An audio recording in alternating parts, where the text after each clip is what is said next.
Great morning. We'd like to welcome everyone to today's Finance and Administrative Committee special meeting. Would you please let us know if we have complied with FOIA, Zendaya? Yes, sir, we have. Those amendments to provision of Title 11, Chapter 1 of the Municipal Code for the Town of Hilton Head Island to provide for small and minority-owned disadvantaged business enterprise utilization program and corresponding good faith effort. Move to approve as submitted. Second. Okay, we'll move into discussion. Mr. Troy, you have a presentation for us? No presentation, but we feel like this is a good first step in the town's future. Okay. Any comments from the dais? I think it's a worthy program. We should adopt it. Okay. Anything further, Mr. Alfred? James, good? Anyone from the public want to comment on this particular item? Okay, thank you. Zendaya, if you would call the roll, please. Certainly. Mr. Stanford? For the motion? Mr. Alfred? Yes. Mr. Ames? Yes. Mr. Brown? Support. Thank you. Next up, we have consideration of a resolution for the Housing and Urban Development Community Block Grant Entitlement Program for 2023. We have Ms. Marcy Benson to present. Good morning. I'll move the motion to approve the resolution. Second.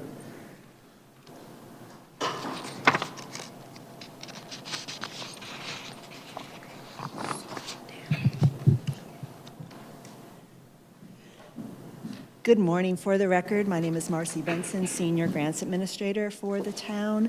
Before I begin the Community Development Block Grant presentation, I'd like to just give a brief but general grant update. The town is actively pursuing all eligible grant opportunities, and monthly I prepare a grant activity report which includes information on grants that were submitted which are pending award notification, grants awarded which are pending reimbursement, grants that have been reimbursed, grants that have been submitted but not awarded, and grant research activities. Fiscal year to date, 4 grants totaling. Additionally, 30 grant opportunities have been researched since the start of this fiscal year. And at your seats on the dais, there is a copy of the monthly grant report for you to review, and I'd be happy to ask or answer any questions you might have. Any questions on that item? I would just comment, we really like grants. Keep them coming in, Marcy. Thank you. Me too. Thank you, Marcy, for that information. We truly appreciate your efforts in expanding opportunities for us here on Hilton Head through grant requests. Keep up the good work. Thank you. Now I'd like to move on to the CDBG agenda item. Today, staff is recommending that the committee forward a recommendation to Town Council to approve a resolution authorizing the submittal of the town's 2023 Community Development Block Grant Annual Action Plan to the U.S. Department of Housing and Urban Development. A little bit of background. The approval of this resolution will allow the 2023 CDBG funding allocation to be used for the Ford Shellring Park project. HUD did issue a press release on February 27th announcing the 2023 funding allocations for all CDBG recipients, and the official allocation letter was received by the town from the Columbia HUD field office on March 13th. The town has been allocated $185,250 for the 2023 program year, and the approval of the Ford Shellring project is consistent with the current CDBG 5-year consolidated plan, as well as several of our plan goals, strategies, and tactics, which are referenced in the staff memo. In order to meet HUD requirements, public input must be solicited during development of the annual action plan, and this was met with the CDBG survey that was posted on the open town hall portal from January 18th through the 27th, and there was also a public meeting held on January 25th. 3 comments were submitted via the open town hall portal. No comments were submitted during the public meeting. However, in 2022, the Taylor Family Neighborhood Park was selected for the CDBG funding, and this project is also in the final stages of the HUD-required environmental review process. For 2023, which is program year 4 in the current 5-year consolidated plan, the project category included the flexibility to select projects that could address a broad range of community needs that would benefit low and moderate income residents. HUD does allow for CDBG funds to also be used for project administration and public services. However, those items have spending caps that are associated with them, and it allows for no more than 20% of the allocation to fund administrative costs, which in 2023 would be approximately $37,000, and no more than 15% of the allocation for public services, which would be approximately $27,000 for the 2023 program year. The draft annual action plan does indicate that $5,000 of the allocation would be designated for program administration costs, and those are things such as publication costs associated with public meeting notices and environmental review notices. In order to meet the May 17th HUD submittal deadline, the draft plan was released for the required 30-day public comment period on February 27th. And it ended on March 29th. 1 comment was received, and it will be included in the final version of the plan prior to submittal to HUD, and that comment pertained to stopping overdevelopment and controlling building. Approval of the final plan by resolution is scheduled for the April 18th council meeting, and I would be happy now to answer any questions that you might have on the program.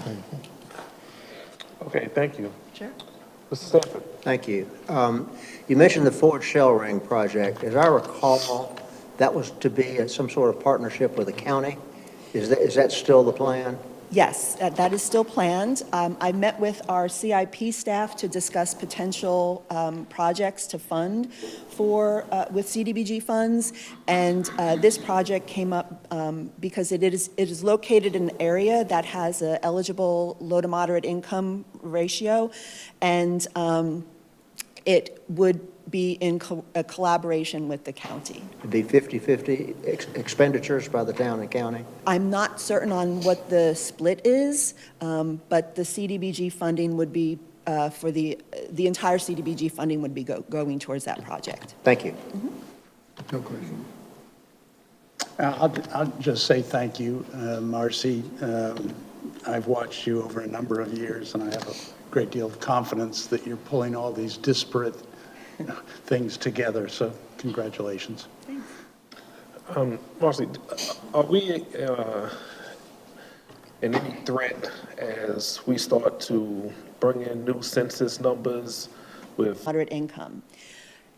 HUD has designated the town as a, now the name escapes me, but an exception community, because our census numbers and low to moderate income ratio are a little bit lower. So they have lowered our limit to 49.56% of LMI, but we still only have 3 census tracts that meet that threshold. Yeah, so with that being said, I think it's appropriate for us as a council to recognize that gentrification is conflicting with our entitlement. And although we've used these funds in the past for park development is probably the biggest one, right? And we do a great job of our parks everywhere. I think it's probably high time for us to consider a different approach with these fundings so that we can start to assure that we are providing housing for that portion of the community that is allowing us to enjoy the entitlement, okay? We take a look at the Sturdivant report that talks about how many units we need to get on the ground, and it's a mixture of what that should look like. The ones and twos are just as important as the 150-unit project. And, you know, I've had some discussions with the town manager as we go through this budget season. We may want to consider these fundings to assist those that are putting housing on the ground at a smaller scale, all right? Versus going in the park direction moving forward. I mean, let's face it, we've got a lot of nice parks. I'm not sure that there's a whole lot of room for more. There's some communities on Hilton Head that don't have parks within close proximity. We need to do that, but I think there's another way to fund that versus the grants that we're talking here today.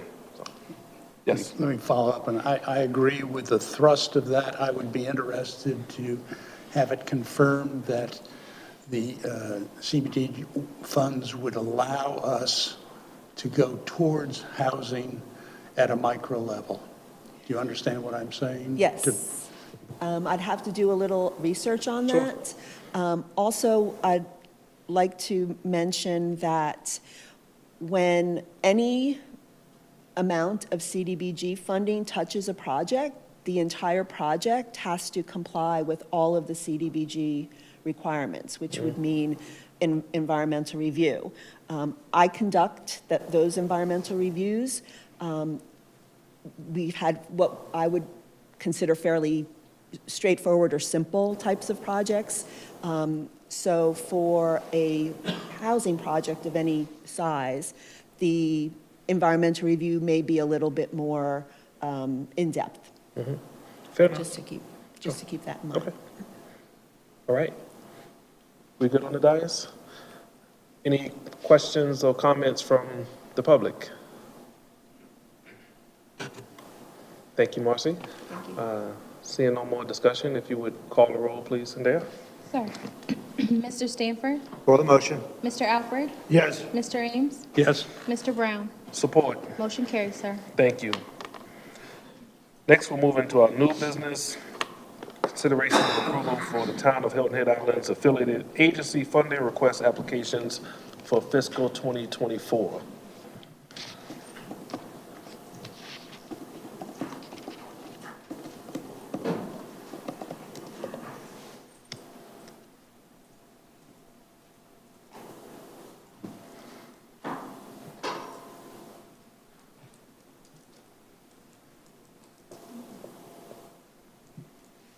Can everyone see that?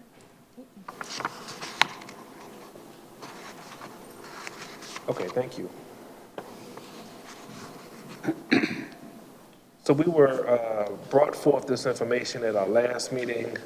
We asked that a couple of the agencies come back before us. But before we get into that, I've been asked staff to send a copy of all of the current MOUs that we have with some of these affiliate agencies, along with state code and our own code as to how we present the funding. I'd also ask staff to place on a future agenda the opportunity for this committee to review all of those memos of understanding, okay? Some of them are close to needing to be renewed, and others may need some revisions along the way. So we will see that before us in a future meeting. With that, we will move on. We've asked that the Beaufort County Economic Development Corporation come back today with further information. I see Mr. O'Toole is here. Great morning to you. Good morning. I have some handouts, Okay. if I can approach. John? How we doing? Right, John.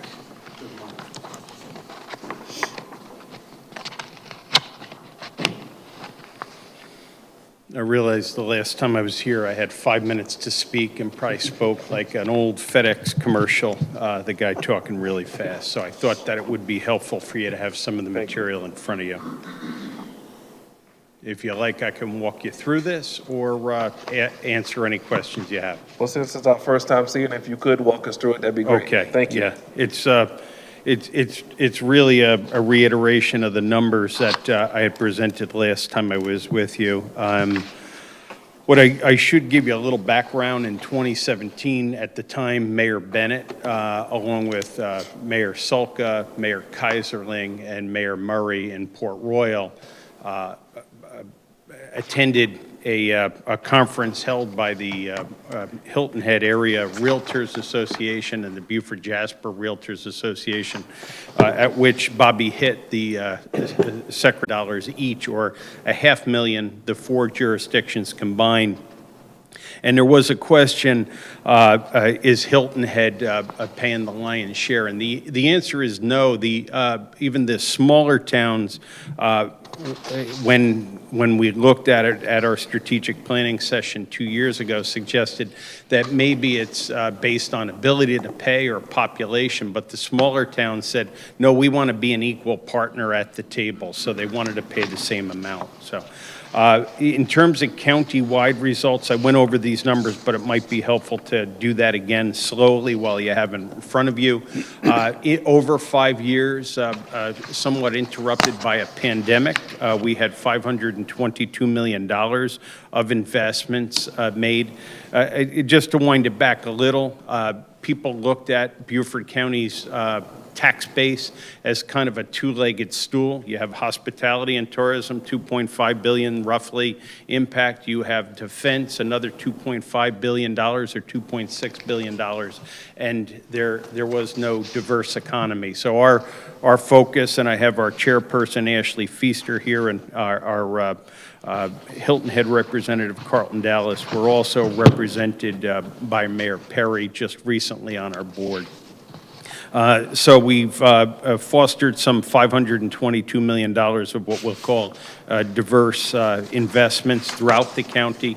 And it really wasn't looked at when it was formed to be like a Hilton Head specific focus or a Bluffton, but that the tax base throughout the county helps all residents. Job growth in Beaufort can help a Hilton Head resident and so on. The average compensation for these jobs is $47,000 a year. And we feel proud about that, because if we can put two of those wage earners in a house, people can improve their lot in life and perhaps not have to work 3 jobs.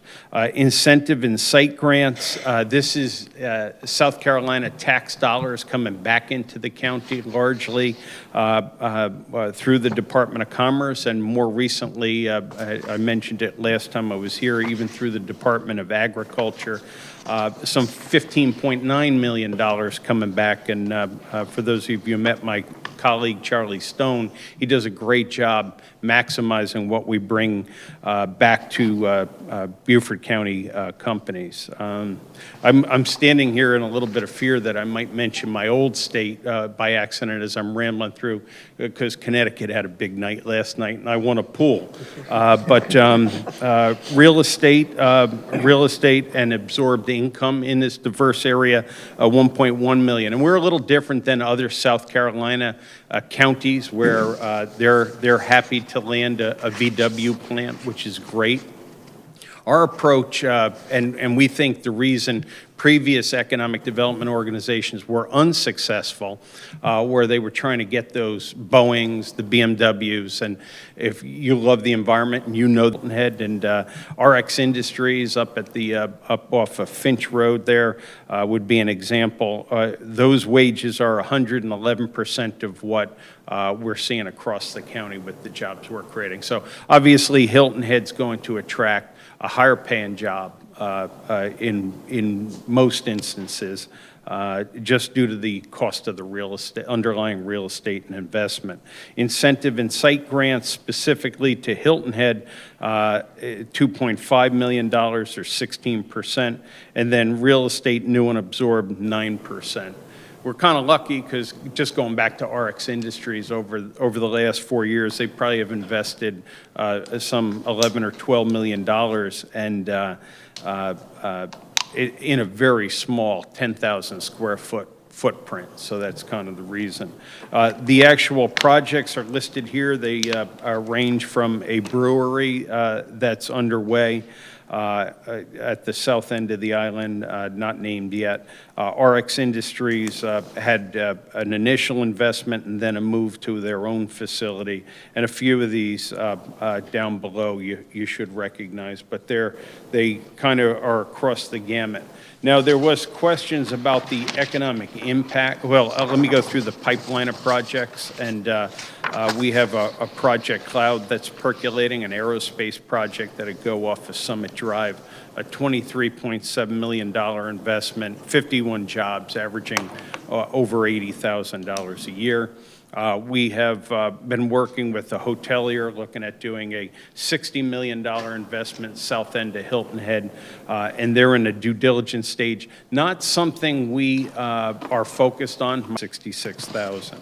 So there was a question about economic impact, and we are going to, with the spreadsheet you saw on page 1, Clemson's going to work through an evaluation, but I thought what I would do is extrapolate using really the Project Lawn one and then back off conservatively.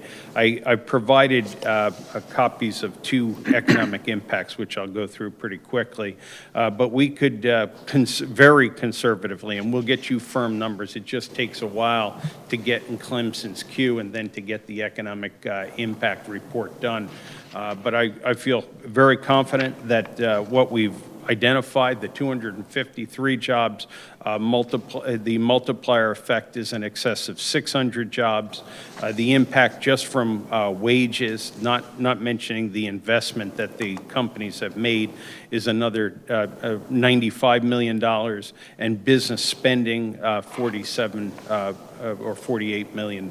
So, and I'll walk you through two different types of economic impact reports we get. One from a Hilton Head resident. We could be a good teammate to that individual and introduce them not only to what we know about the region if they're coming from away, but also put out inquiries across the International Economic Development Council for any questions that might arise or potential approaches to redeveloping or developing an economic center in the Stony neighborhood.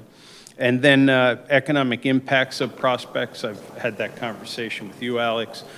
We always want to show you what the economic impact is. I think in a lot of parts of the country, economic development is a lot about feel-good activities or extravagant excursions. But my board, I believe personally that it should be a sport you keep score on and know whether you're getting value. So just jumping ahead, and I apologize if I've gone along.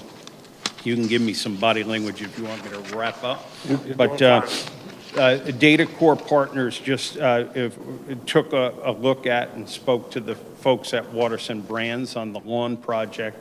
And so you can see this one we can talk about because it is announced and looks like it's very close to opening.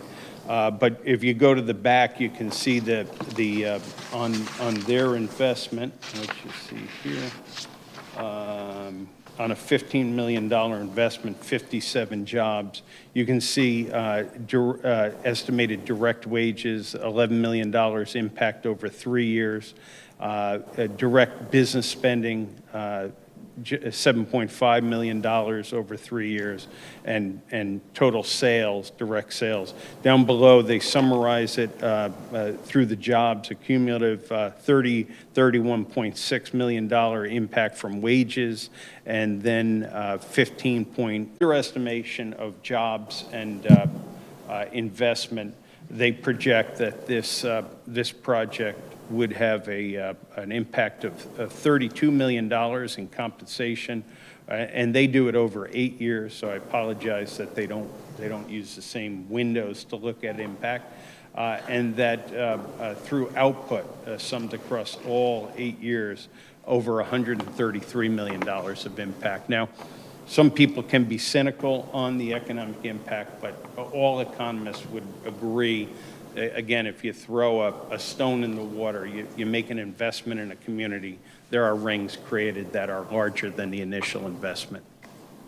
So I hope that's helpful. I know you were looking for the actual economic impact, but I believe we have conservatively given you that on page 2 of my summary, and we'll get it in detail when Clemson gets it to us.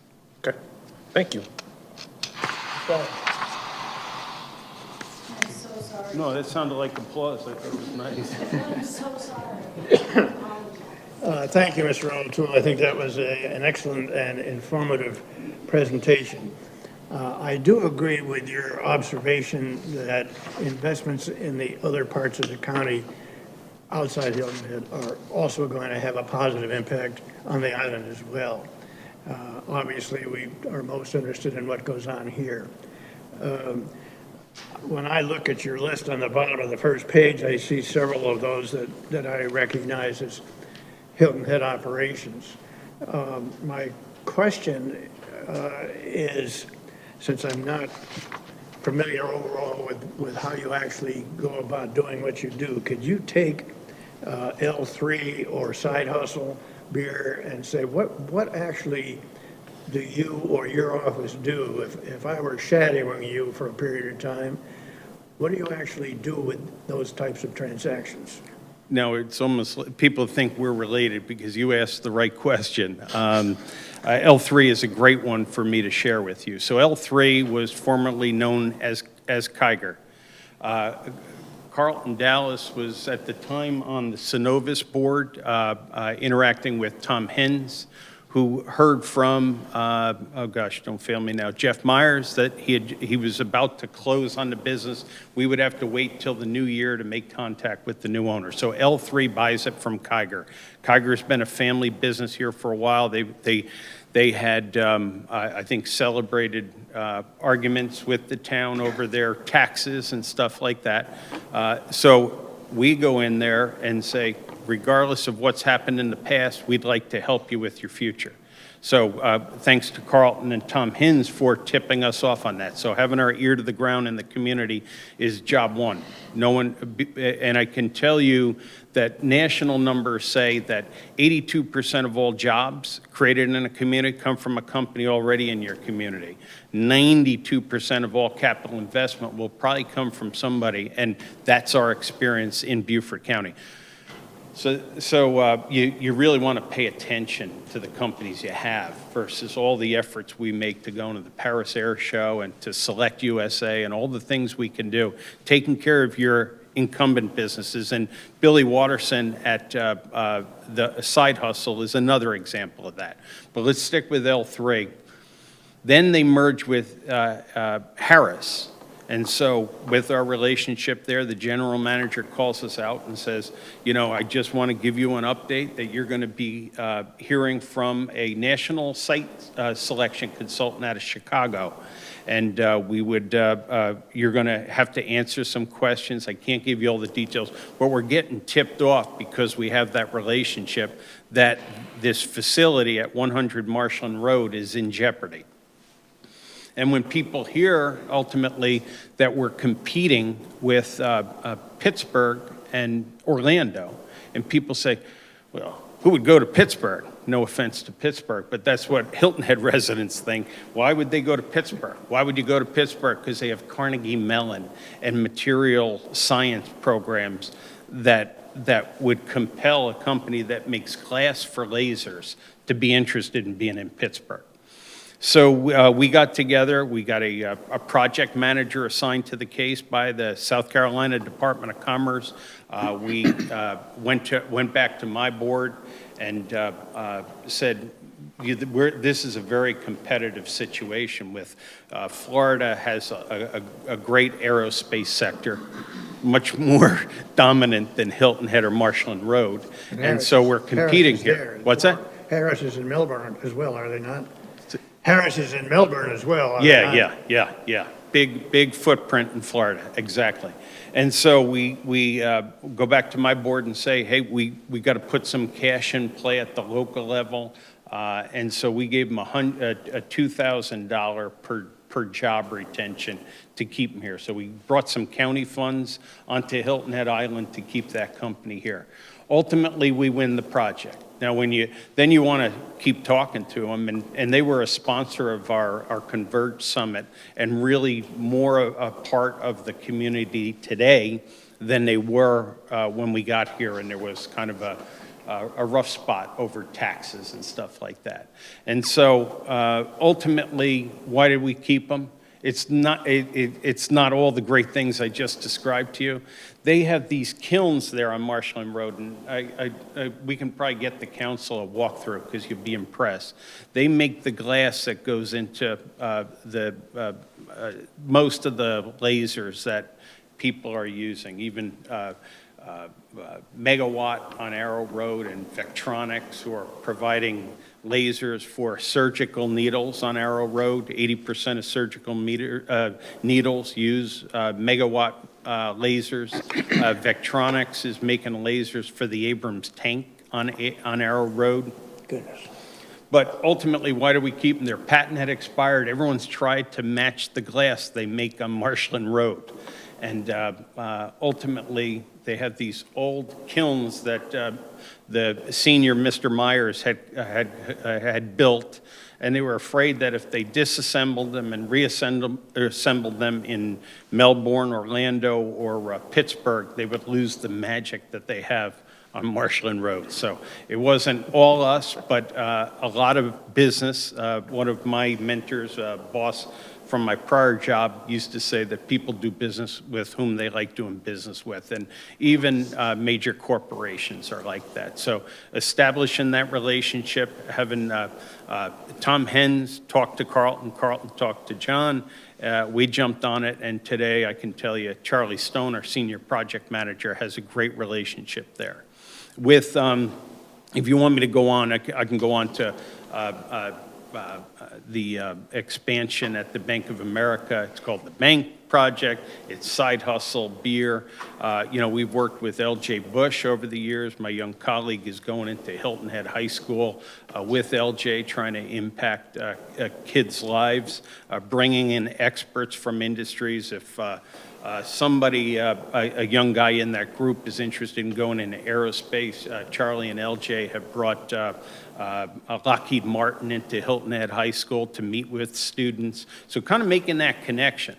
So we had treated the Waterson brands very well, and they're a big part of our success. So, but Burnt Church Distillery represents a $15 million investment. We treated them well.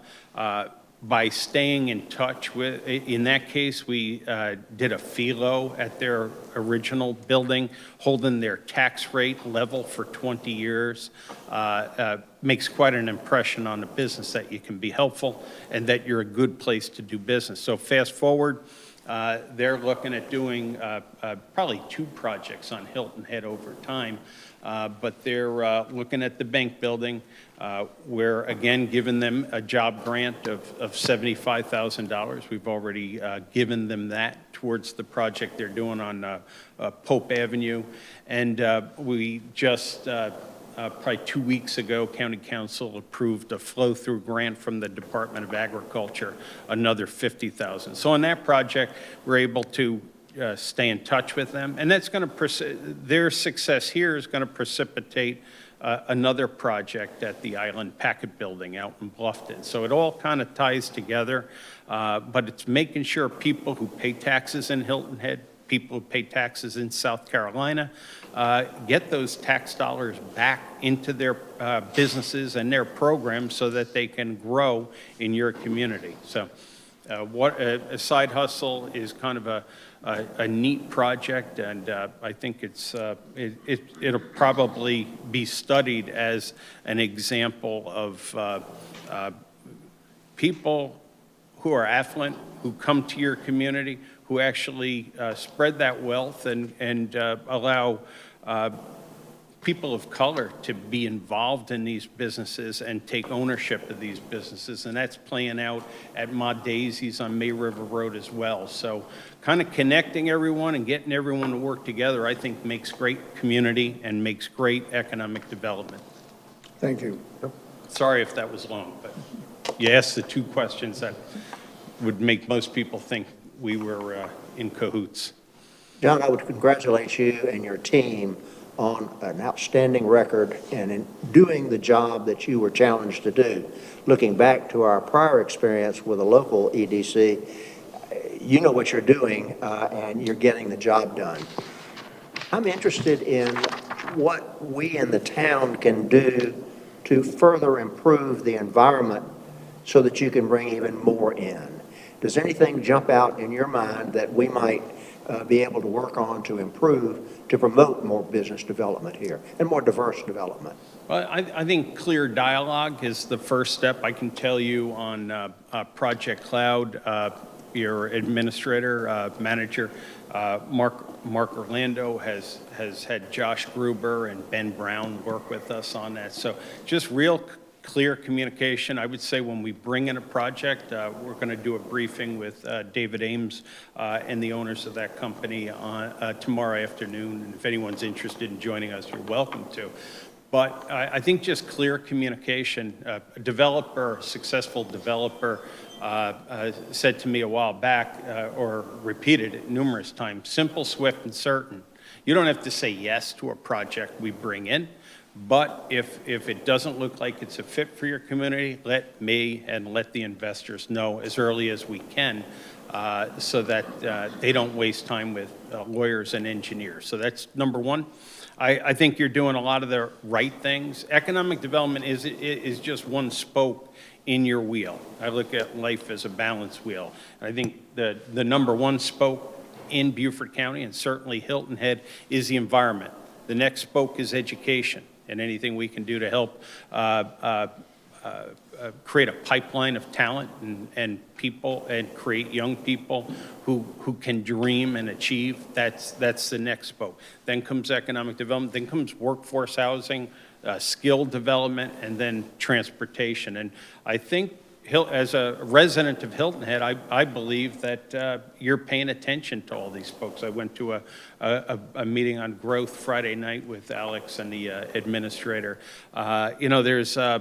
I think you're paying attention to all the right things. As we look at it, and having heard Mayor Perry run for the office, I think redevelopment is the thing that you want to do. Not really plow down any more palm trees and pine trees, but find spots on Hilton Head that can help you diversify your economy, and there may be a building there already that we can either use, adapt, or redevelop. And we look forward to working with the executive director of your community development corp. So, but I think the key is community, and I'll always say this: the death knell to good economic development is ego. And so, if we just stay humble and work hard and talk to each other, we'll be on the right track.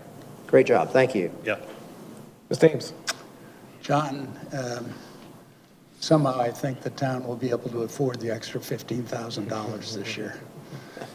Well, I won $300 last night. I was going to tease that I could throw that in, but I think my stepdaughter's got eyes on it. Yeah. Now, you've made a compelling case that it's more than a worthwhile investment for us, and I appreciate that. I think that a larger issue that you just brought up, simple, swift, and what was the third word? Certain. Certain. Really is the essence of my comment. The example of L3 or Kiger is unbelievable for this town, because if you ask a resident what that company is or where it's located, I bet 99.9% wouldn't have an answer. Mm-hmm. Watterson and Side Hustle will have a higher profile. Your comment about the hotel begins to raise that level even further for a variety of reasons: service workers, affordable housing, and so on and so forth. So there are many levels of impact that I think are important. And so the question that, how do we, and I think I know the answer, but how do we at the town gain confidence in the alignment with the prospect, with our comprehensive plan, and the sort of political mood of the community to accept a certain kind of proposal?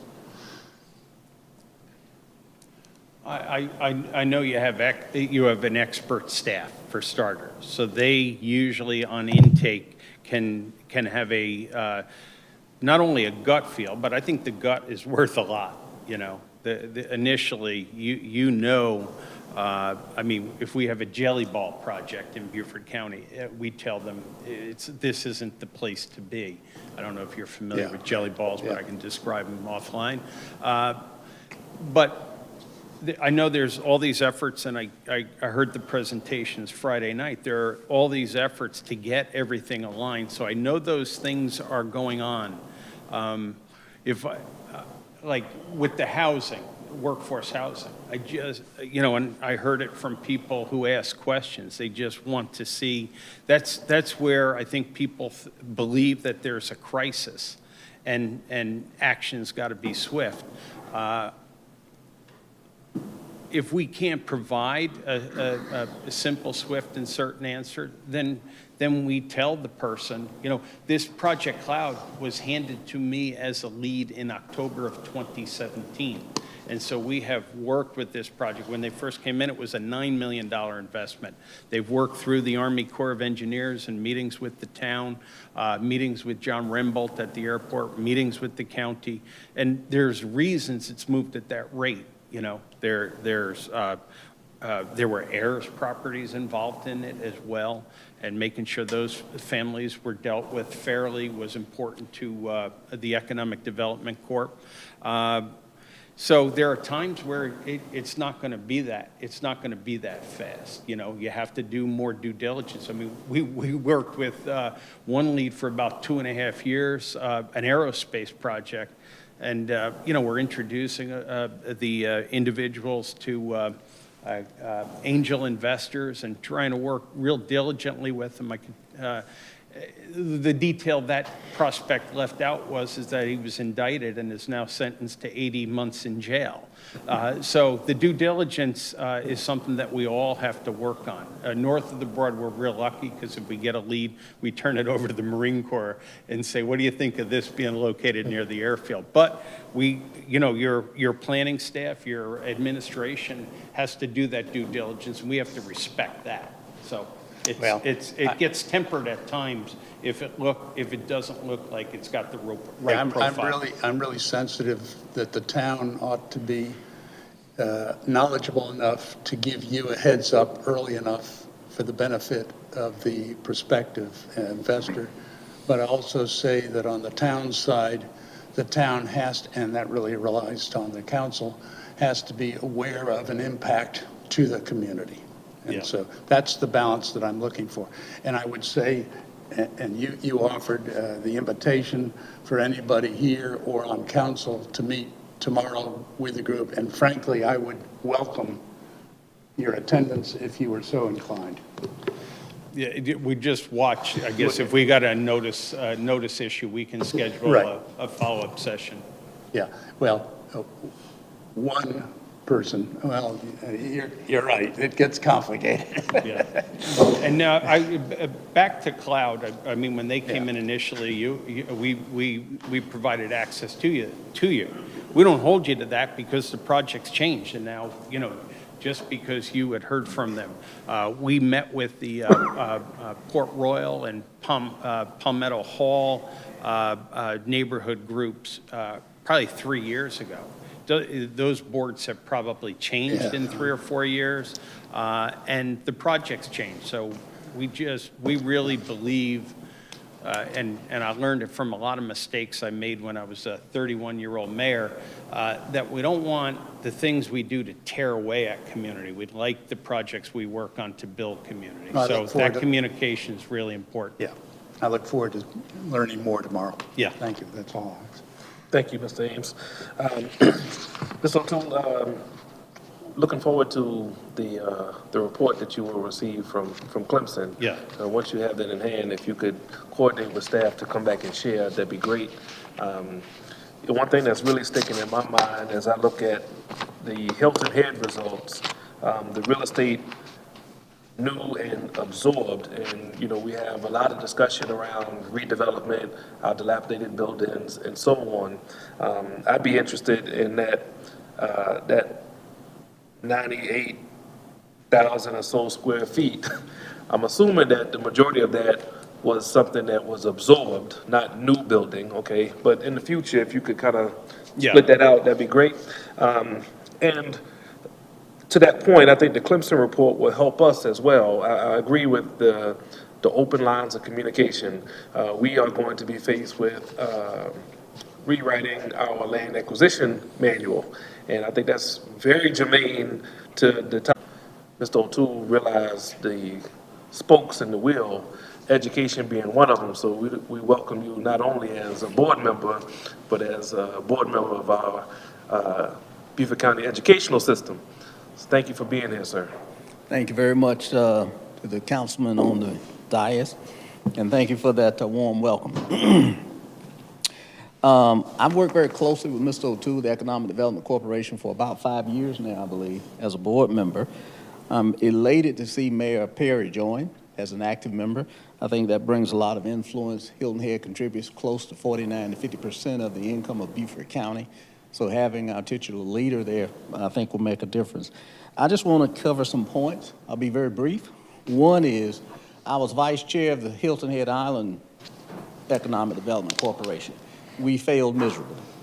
And this time, this iteration, we have deal makers. So they actually go. We certainly appreciate your support, guidance, and involvement in that. The fourth thing is, we personally have recommended that the Low Country be subtitled to work, play, and live here, that it is the dawn of the Silicon Garden. I personally have applied to the USPTO for a trademark of the phrase Silicon Garden.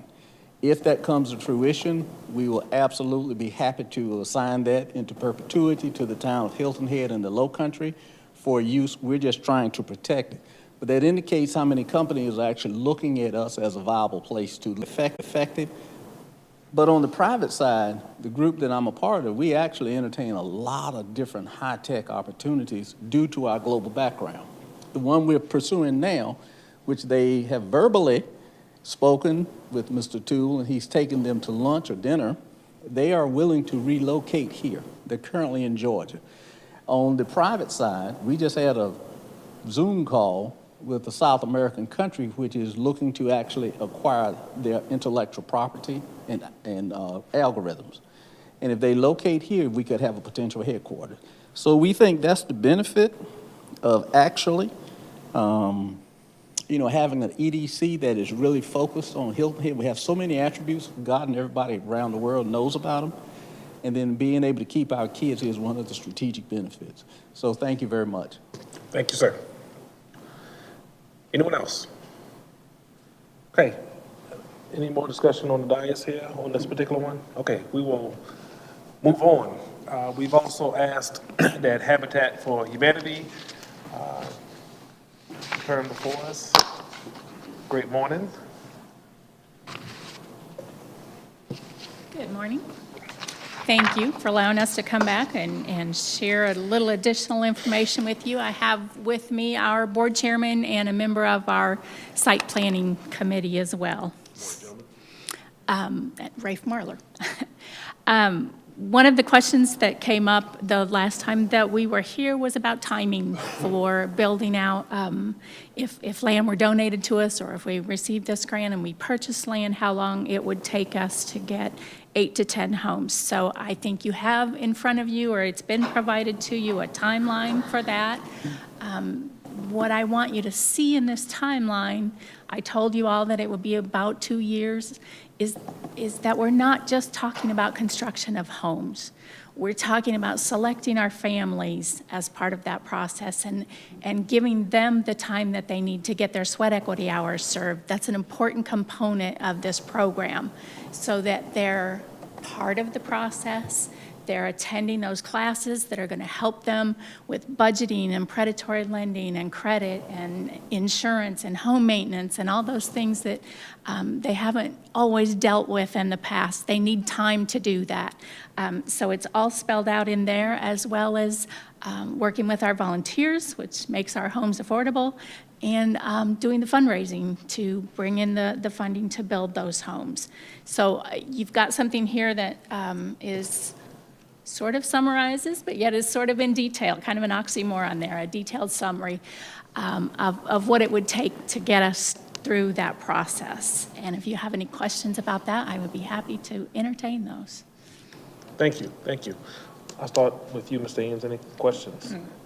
I'll only make a comment because I don't have a question. I hope the residents of this island can somehow, We're working on a public-private partnership arrangement right now. Occurs to me that that could be adapted to the Habitat model as well. So we need to get out and find these sites and continue to work to improve workforce housing situation on the island, and we know you're a vital partner for just We that. look forward to that. Mr. Dillon, we appreciate the timeline that was presented.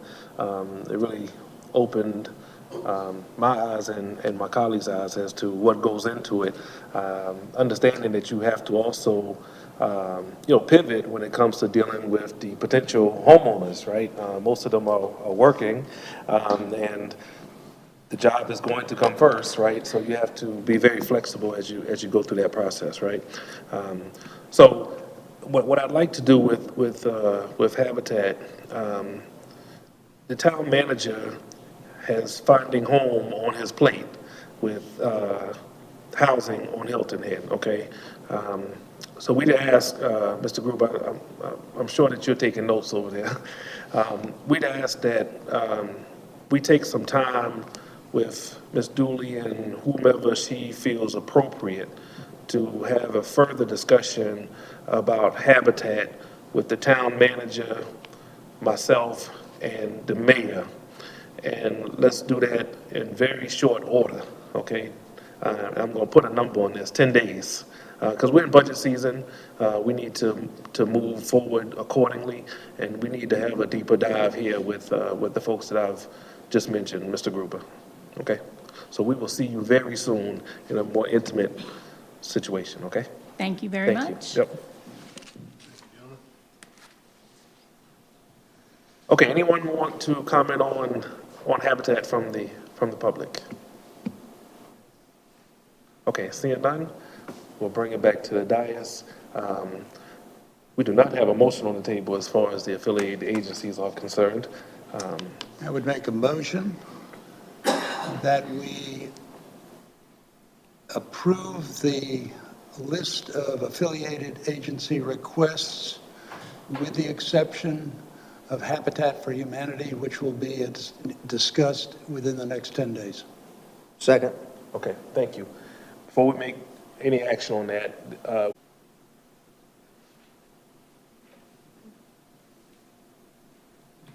How's that? thank you, Mr. Gruber. So if I remember correctly, our questions on this particular agency were around the verbiage in this text, which in a sense assures a percentage of the ATAX dollars to the USCB program. Correct. And it does get a little bit complicated, so let me make sure I clarify. There's state ATAX, there's local ATAX. Local ATAX allows for jurisdictions to impose by ordinance up to 3% on accommodations. We have then taken and split that out into 2% as beach preservation and 1% local accommodations tax.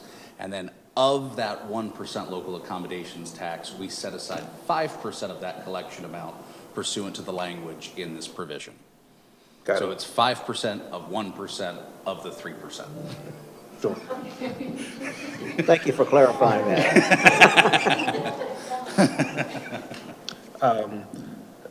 Nevertheless, this puts us in a very peculiar situation with.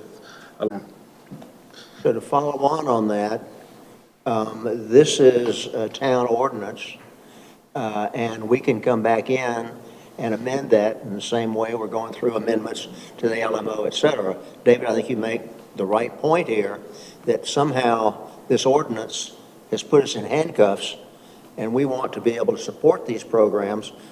Ambassadors is very, very important to us, and so I suggest that we get something on the agenda soon.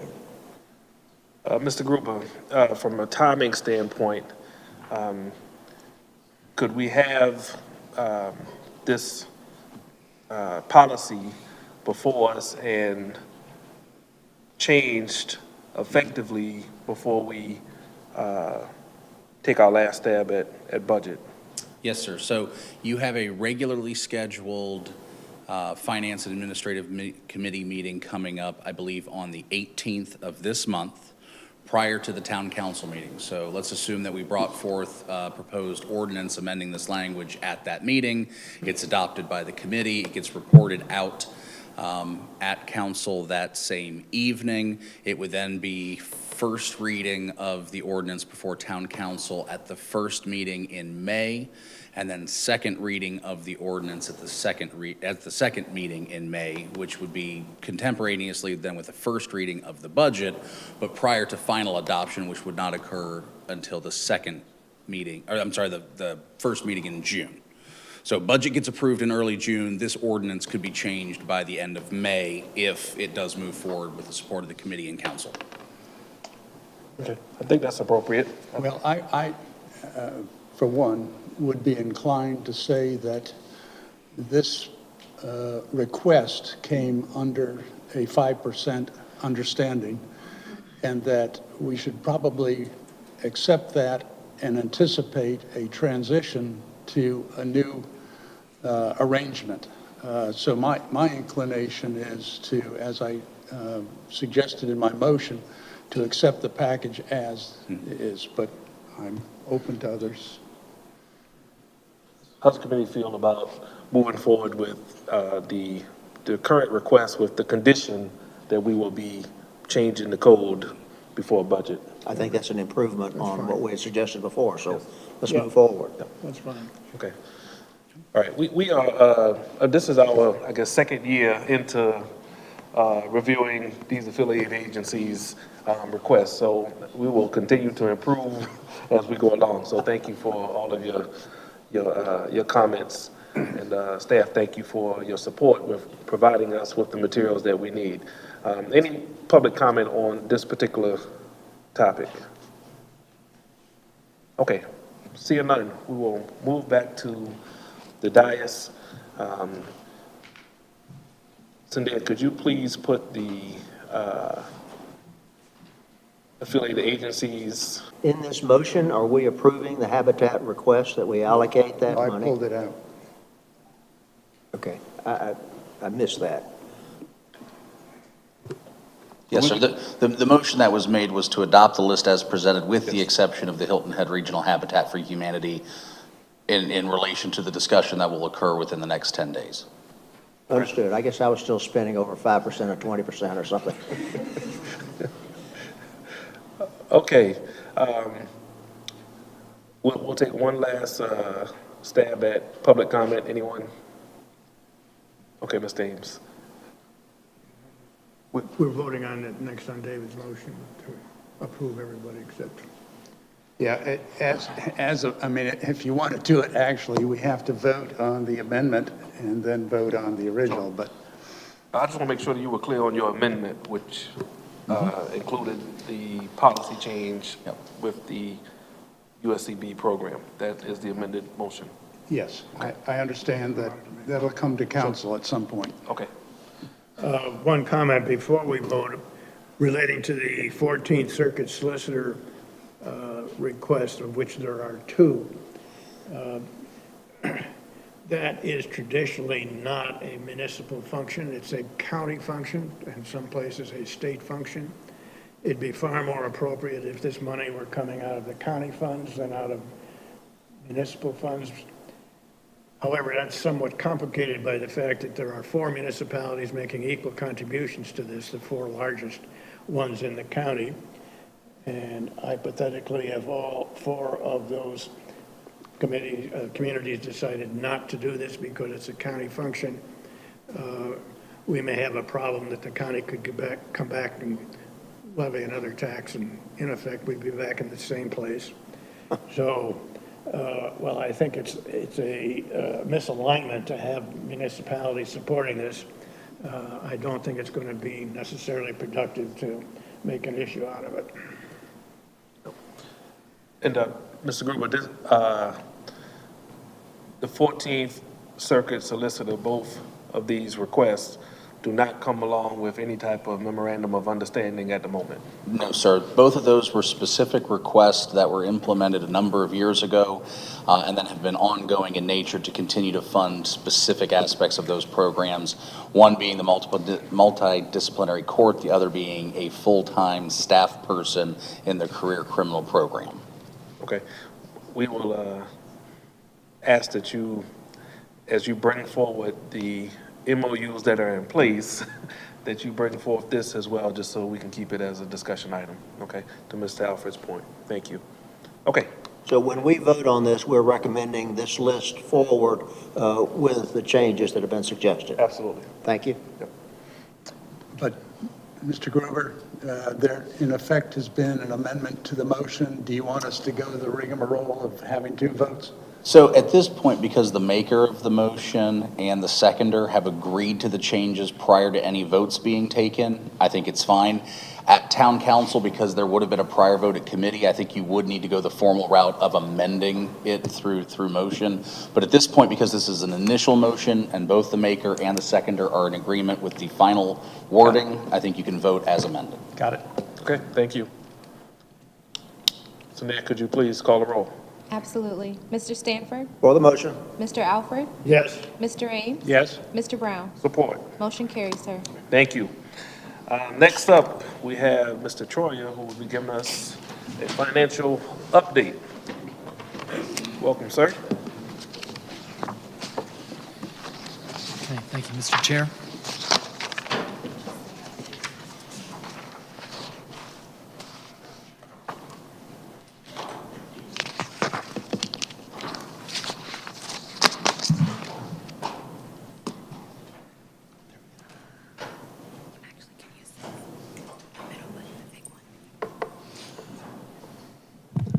Okay, this is as April 4th.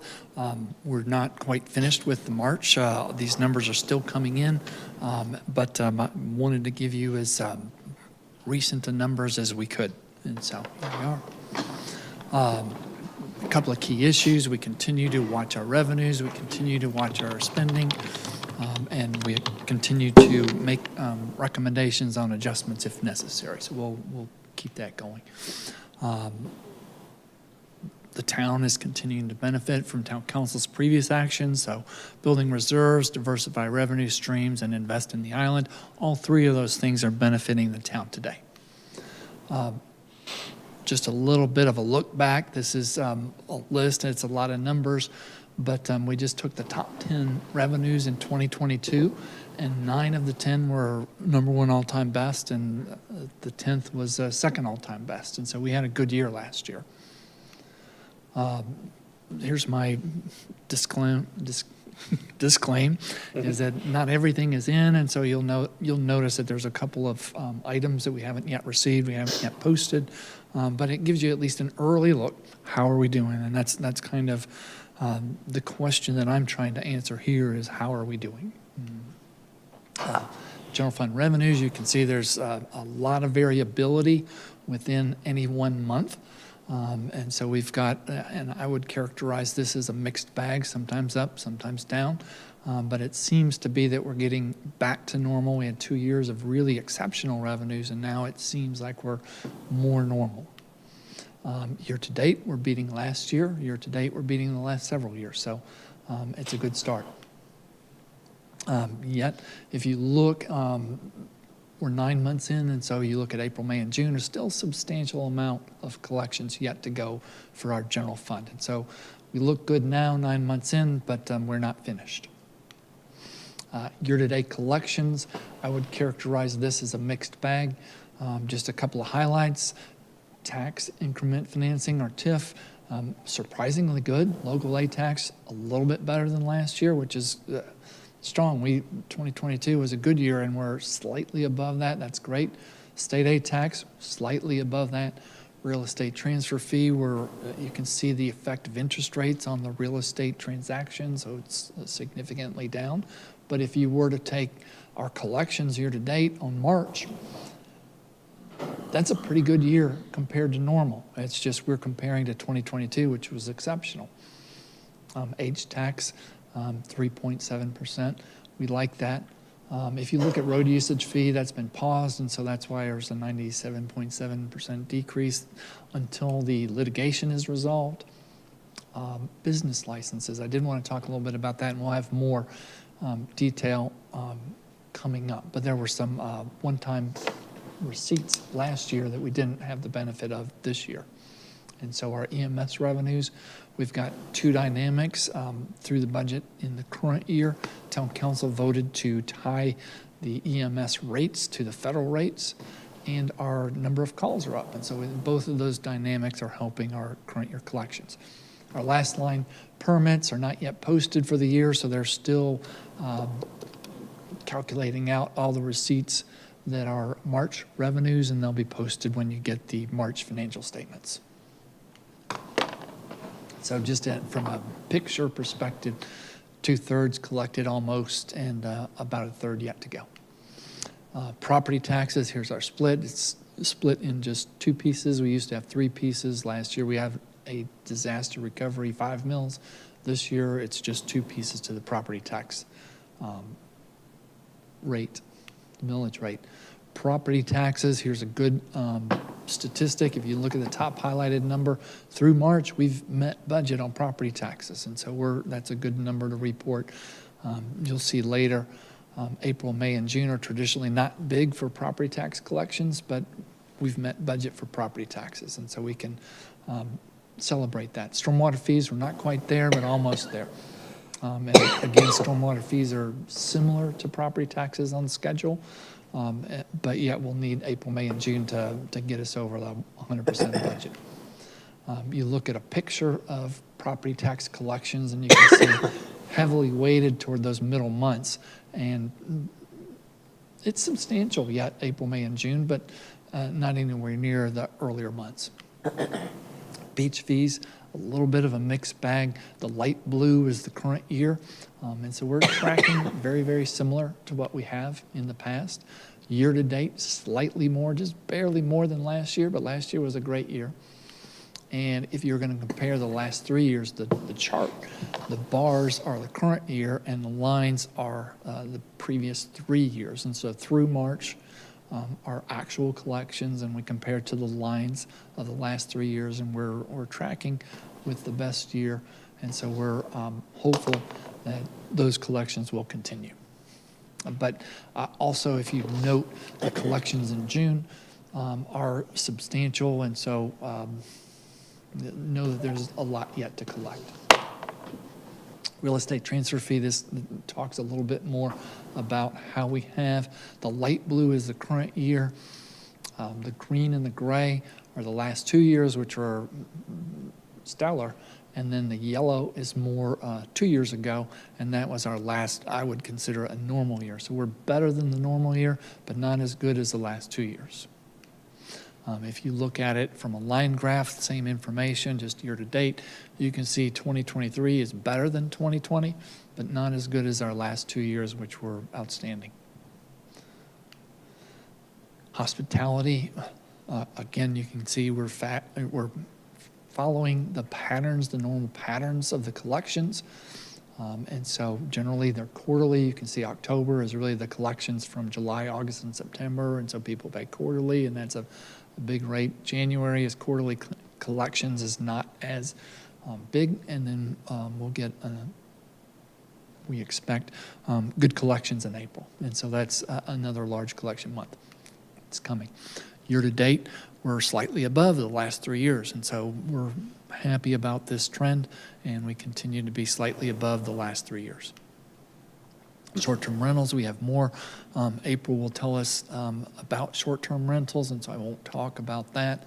business license. I haven't updated this slide, but I did want to point out local business license. Look at how weighted it is toward the end of the year. You can see March, April, May, and June, primary collections. And if you look at the state business license, that's MASC collects on our behalf. Generally, it's all collected in June. But in 2022 and 2021, the light blue and the light green, we had odd payments from the state. We don't fight it, we celebrate it, but we don't expect it to repeat. And so that's one of the reasons why our state business license collections are not what last year's were, because in 2022, we got essentially an extra payment from the state. And so we'll see how that measures out with the June collections. And so there's a lot to come yet with that. General fund spending, we're tracking a very similar pattern as the previous years. Year-to-date spending, we're spending more. Just note that the last several years, just because of COVID, there was some hesitation to start the year, and always kind of a hesitation with watching revenues. And so this year, I think there's less so of that. And so there's a kind of a more of a go and do the things that we're supposed to do. And so I think you see less of that, and then we're ahead of last year on spending.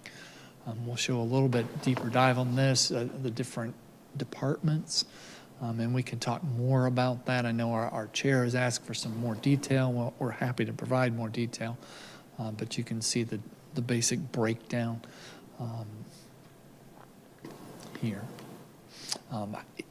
Okay, there's our spending compared to last year, but a real comparison is how are we doing according to budget. Our year-to-date spending of 33.6 compared to our budget of 49.8 is 67%. So we're 2/3 through the year, and or we're 3/4 through the year, through the end of March, and we're 67% paid. And so that's a little bit higher than last year. And so our expectation is that while we had turn back and carry forward in previous years, it's less so in the current year. General fund last year, how did we do? We collected 47 and spent 43, almost 44, and so there was a turn back of $3 million last year, all in. And of that $3 million, town council set aside $1 million for housing. So that happened back in November. Net general fund, you can see the first, these are monthly. And so the first number of months in the year, we're spending ahead of our revenues. Our spending is primarily salaries, and those happen every single month. And our revenues are more seasonal and includes property taxes. And once they start to come in, we go from behind to ahead, and then we hope to finish out slightly ahead. And so you look at year-to-date, you can see the change in the first 7 months of the year. We're all using funds, using our fund balance temporarily. And then in February with the property tax collections, we start to be ahead and look toward our year end at June 30th. And so we're in good position, not as good as last year, but better than the 3 previous. And so I think that's a good report to make. And here's just a line graph of the same, is that the green is last year. We're not quite as good as that, but we're better than the 3 previous. And I'll make sure that everybody's got this, and so sorry to not have it ahead of time. We're a bit pushed on our schedule, but we'll make sure that everybody has this. Debt service, we paid 73%. We're on track to pay down $16.7 million in principal this year. Stormwater, collections of $5 million, spending of $2 million, but beyond that spending of $2 million, $1,448,000 is in contract, and so that contract work is happening and will continue to happen, and so look for that to happen in the near future. CIP, $45 million. I just would suggest to look at the link on the CIP to our website. There's a lot of information, progress reports, status reports on our CIP, and it wouldn't make sense for me to say anything more than look at the good report that Jennifer Ray makes. Revenue trends, I think this one's hopeful. You can see 2020, these are just a sampling of revenues that we generally look at to kind of test the pulse of how is our town doing economically. You can see 2020, the first year of COVID, we went down slightly, but then in 2021, bounced back very quickly. In 2022, that increase in economic activity continued. And so those are good measures. What do the horizontal color differences represent? Just different components. If you looked at the revenue schedule from earlier in the presentation, each one of those is one of those revenue items. And so I didn't put a legend in there, but they're the same. Got it. And so where are we right now? Of those revenues, 63.9 compared to 100. And so we're 9 months in, 63 out of 100 compared to last year, knowing that last year was a really good year. Just a pie chart of our budget. You can see the different components. So what does all this mean? We're continuing to hold on to the 2022 good levels of revenue.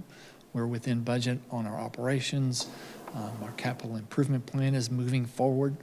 We're reducing our debt, and we are, we temporarily, if you looked at our annual report, you'll see that there'll be increases in a number of different areas, and that's primarily related to CIP that's getting started and funded but not spent yet. And so that's a temporary increase in fund balance, and then that increase in fund balance last year was a net permanent increase.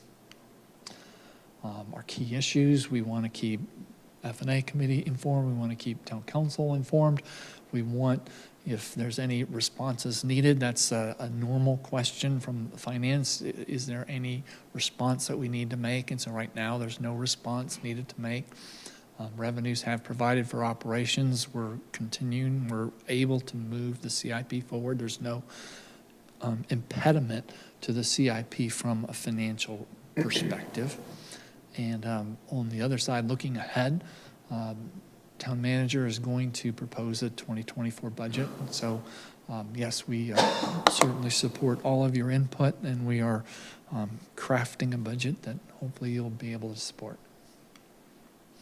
So with that, I will hold my comments. We've got what's on the agenda is a financial update, and then we've also got two other reports, one on short-term rentals and business license, but at least for the moment, this is this one. Assumptions for next year regarding real estate investment. Assumptions for next year regarding real estate investment. From the real estate transfer fee or real estate investment? The real estate transfer fee. Mm-hmm. My expectation, if you were to ignore the last 2 years, and our friend's not here, but ignore the last 2 years, this is a good year for real estate transfer fee. And so I think I'm positive and hopeful that those trends will continue. And so $3 million collection would have been a good year normally, and we've collected $3 million in 9 months this year.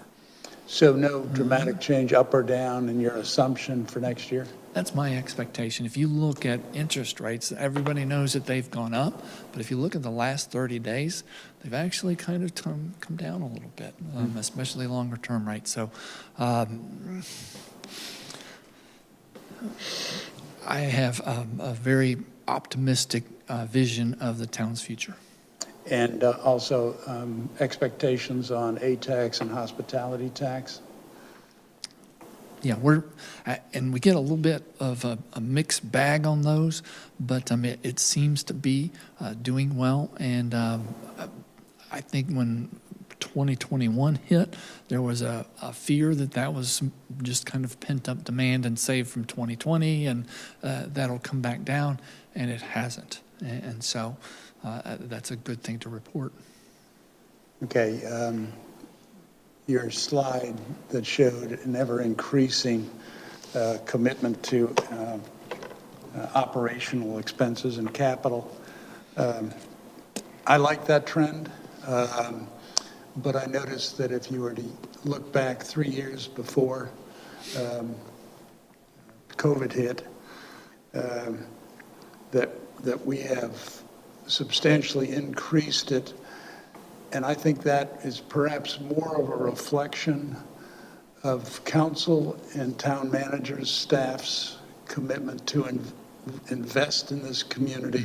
Yes. In a accelerated or change from previous times.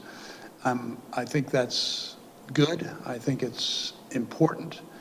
And I think it's a commitment to our investing to become known as an excellent community at a number of different levels. So I think that slide's important, but it has to be understood by the community what it actually means for the community. Absolutely. And a year ago, we were struggling with having full employment for our, fully staffed our fire rescue department. And so between the town manager, the fire chief, and town council, we were working through what can we do to help address that. And you're starting to see, we changed a little bit of policy, we changed the salary scales, and made some very purposeful increase in investment to have a fully staffed, the highest professional that we could of firefighters. And okay, our spending is up because we're doing what we are trying to do. It's an important story for the public to understand and know about. Absolutely. Mr. Alfred? Okay, as we go into budget season, I just want to make this comment. I agree with Councilman Stanford. We always expect a very fine report from the finance department, but getting ahead of time is definitely important to us, okay? I know staffing is a challenge, and the comment I'm going to make is because of this new process that we have provided where the finance team, along with individual council members, are getting briefed on the building of the budget. At the same time, we have current business going on, okay? So there's a lot of capacity that's being filled with those two expectations. So as we go into budget season and supporting Mr. Orlando with, staffing requests, I think is very important. We're starting to see, some gap here in my mind, right? So I wanted to say that out loud. Also, Mr. Troyer, I know I'd asked for a little bit deeper dive on our legal fees. Not today, but in a future meeting, if we can unpeel that just a little bit more, I think that would be important to do. The ATAX increase, if we could consider looking at that a little bit more on a micro level, okay? I'm not Yes. sure that you can answer that for me today, but are we up because of quality or quantity is where I'm going? Because we could guess that more people are coming, which means we'll have more revenues attached, or it may cost more for people to come, which would also drive an increase, okay? So I'm interested to see where we land on that so that we can plan accordingly as we move into the future. Yeah, I think there'll be elements of both, and we're happy to report that. Yes, we'll dig deeper into that, so we'll share more. Okay. I know it's too early to ask, but I want you to have it on your mind as we move into the next report. Be very interested as to where we're going to land with our expectations versus our actual spend, if there's going to be any carryover or in the other direction. But I know too early to ask of that question at the moment. 9 months in, I agree with, I'm optimistic, yeah. I agree with Chairman Brown. The ATAX matters are starting to be considered right now, so getting a good understanding of where that's going would be very helpful. Okay, thank you. All right. All right, so we have short-term rental and business license that's going to be presented as well.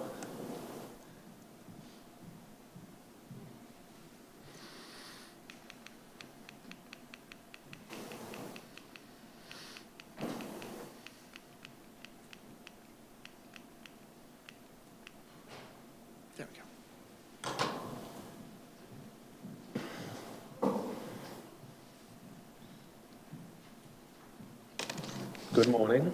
Good morning, everyone. It's really nice to be here. John has asked that I give you an update. I'm April Akins. I'm the Revenue Services Manager here at the town, and I have been on the short-term rental program project launch for quite a while now. It's been over a year.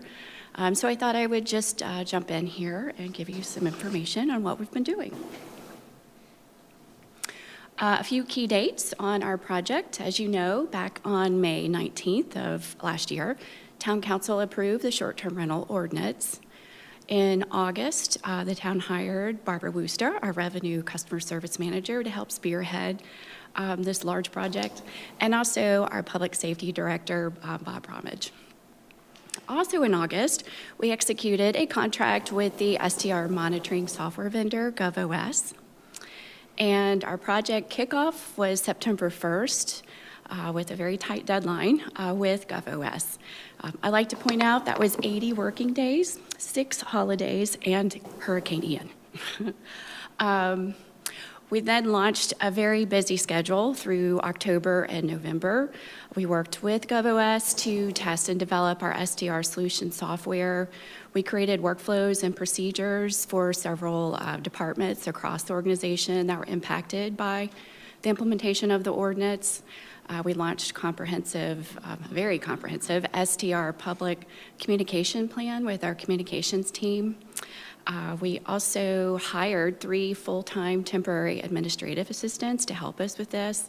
And I have to say, we got very lucky with them. They have done an outstanding job working with our property owners to assist them through this process. Also, in December, it was towards the end of December, GovOS mailed out 4,843 registration letters to potential STR operators. And we also completed our training on the GovOS software. I'm happy to report we went live on January 3rd and opened up our STR permitting portal to our property owners that are renting. And at the end of February, GovOS mailed out an additional 2,700 registration letters to potential STR operators. So those letters would have included anyone who didn't respond to the first mailing. Perhaps we had a bad mailing address. We had to do some research to make sure we had the correct addresses, and it also would have been newly identified short-term rentals.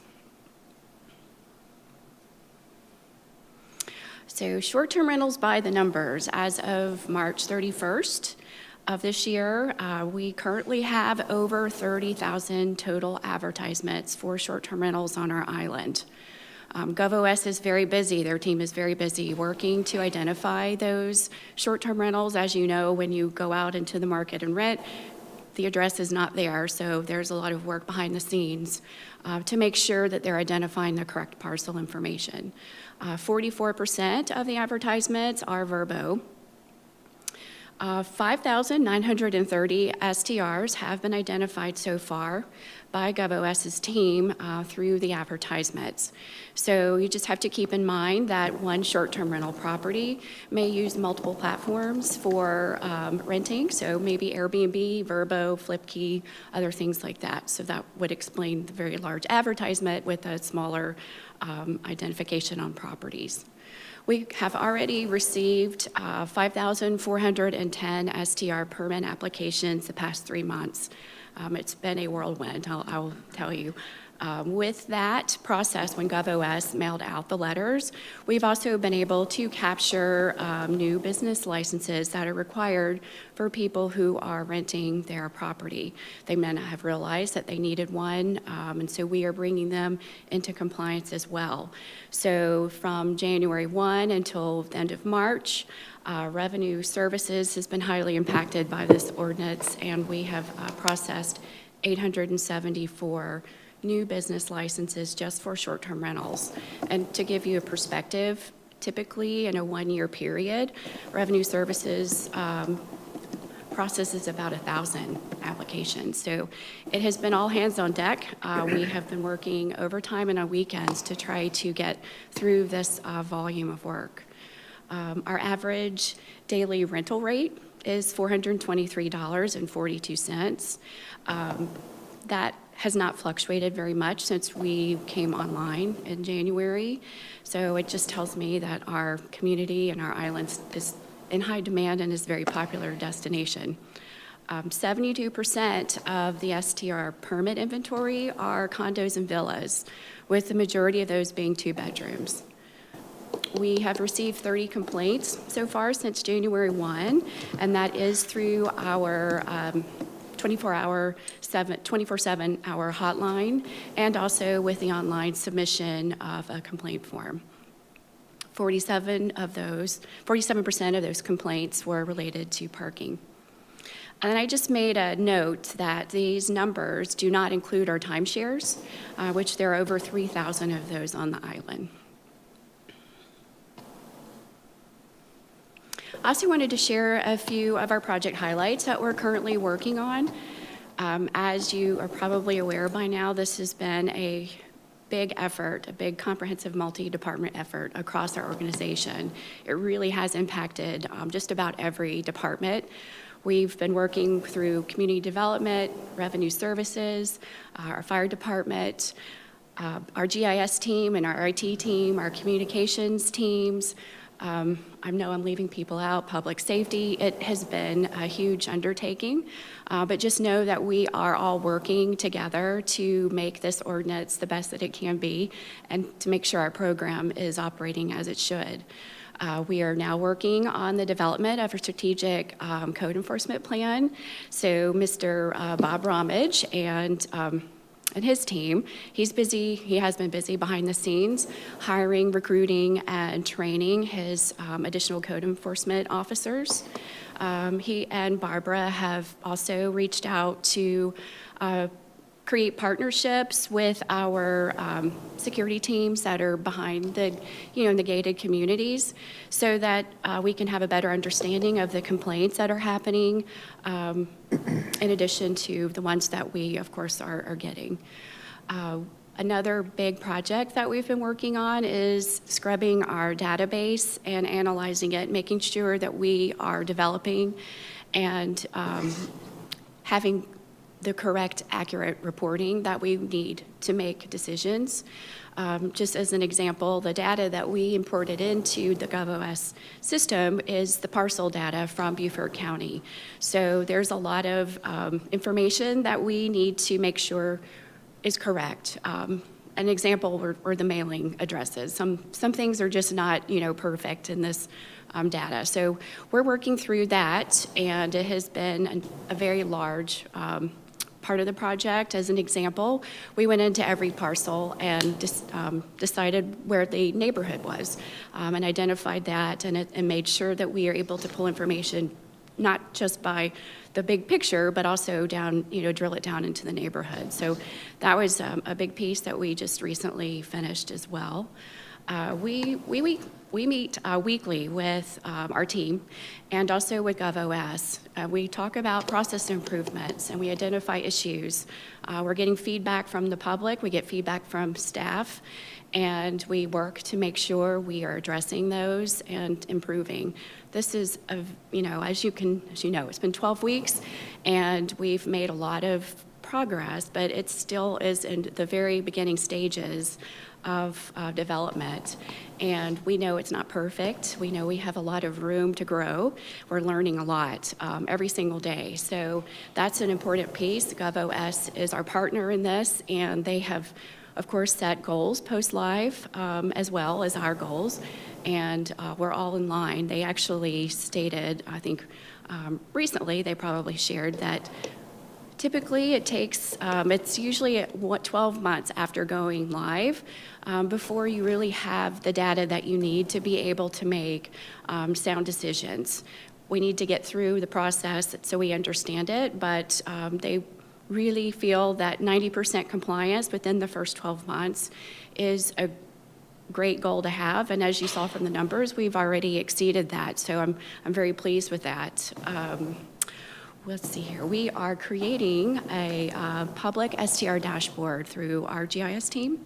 So anybody will be able to go onto our website and look at where our SDR permits are and get information that will be available there for the public. So we hope to have that available in May. We're working on the final pieces of that. Our huge thing right now is continuing compliance efforts. As I mentioned, we have so many business license applications.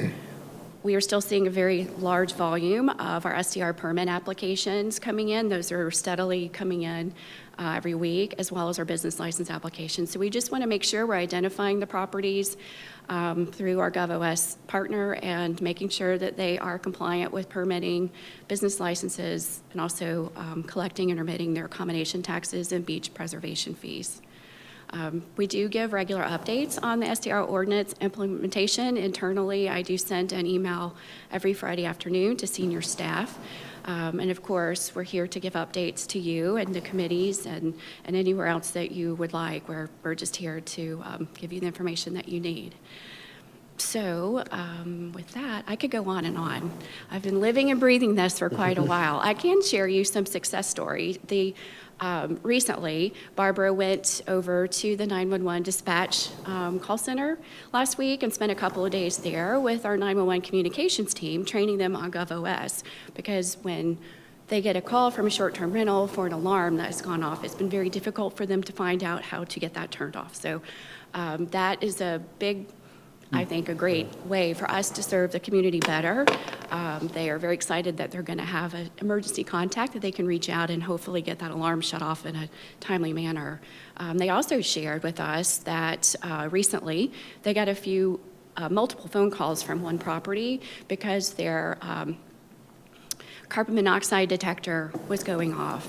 And that had recently just been installed because of the ordinance requirement. So our fire department was able to work with the property manager to find the solution for that and make sure that the home is safe for the guests there. So I think those are some great success stories. Fire Rescue has asked to make sure that they were included in discussions going forward because they can see the impact in their department as well as across the organization. So with that, I know I've been going on and on, but I can.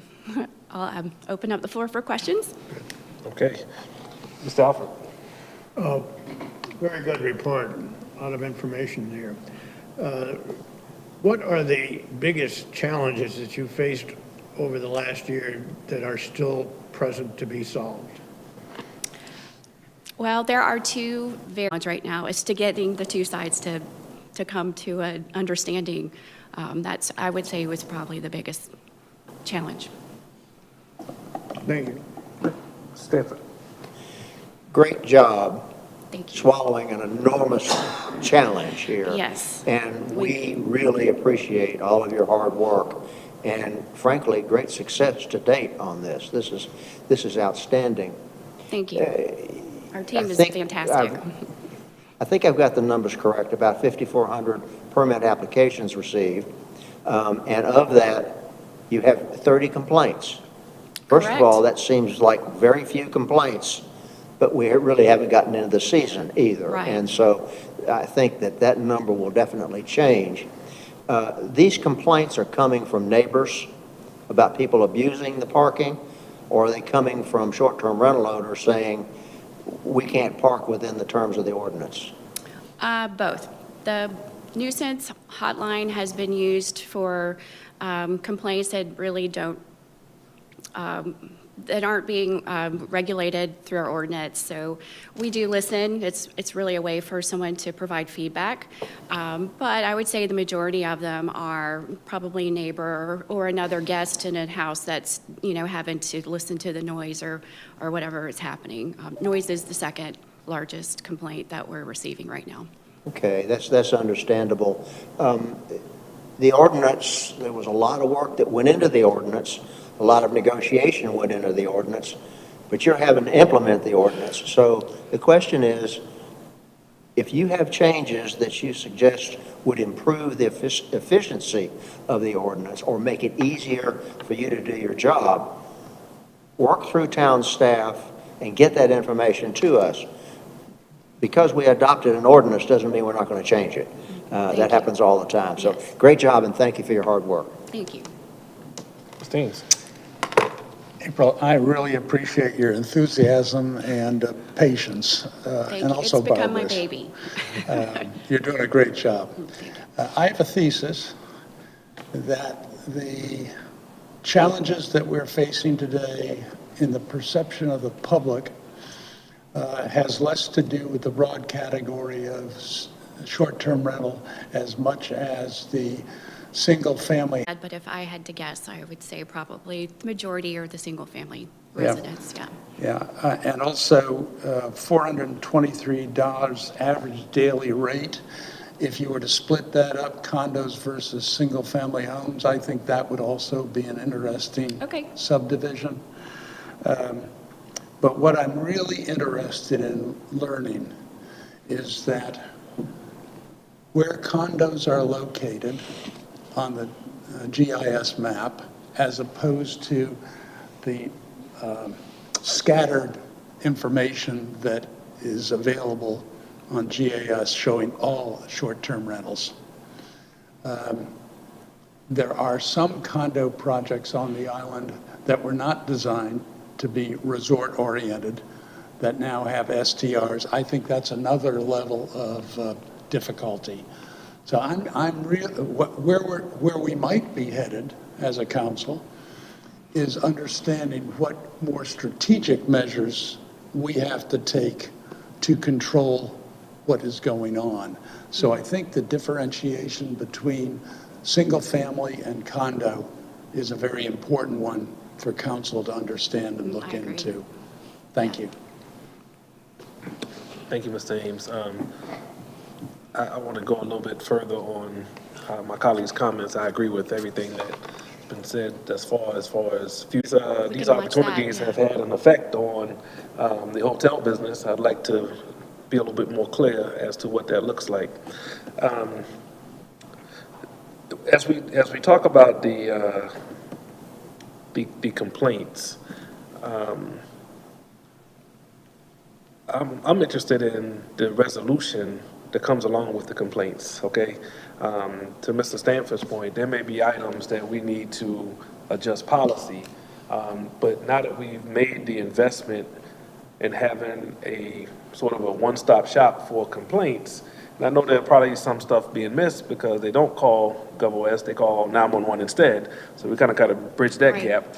But I'm really curious as to, what the percentage looks like as we go into season as far as the resolutions are concerned. Okay, I know there was an expectation. Those two are located on the island. Those two are located on the island. Thanks. Yep. Okay, Well done. thank you. Thank you very much. That's why she was the Employee of the Year last year, because she. Thank you.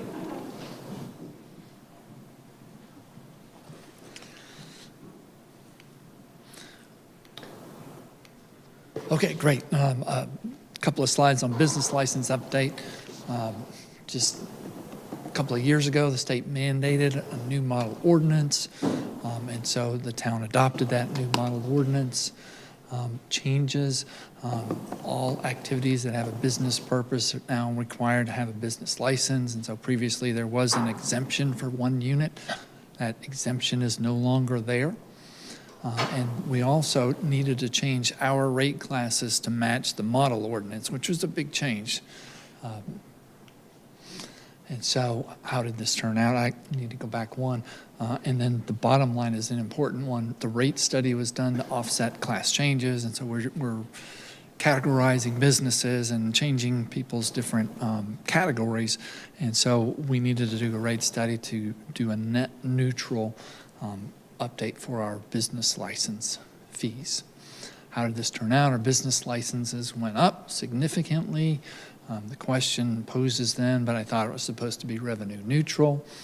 Well, one of the things that happened is that the gross income, which your business licenses are based on, went up significantly. So collectively, island-wide, we went from $3.4 billion to $4.4 billion. And so our rates were the same. They're neutral at the $3.4 billion level, not anticipating that the businesses would report an extra $1 billion in gross revenue. And so that's good news for economic activity. You put these two graphs together and they look very, very similar. Proportionally, you have a gross income increase and you have a tax revenue increase. And so those two items do go together. Another thing that we saw is that as some people are using what was a single-family home is now a short-term rental, the people who need a business license has gone up, and you can see our numbers are up significantly. People who are not in the business and who are in the business. So our total number of accounts is up, and so that has a pretty good fit also with our number of accounts with our total business license collections. And so those two go together as well. I thought it was interesting. I just did this math here yesterday. Average business license. And so as we have a lot more of these short-term rentals to get a business license, now the average business license is dropping with that increase in activity.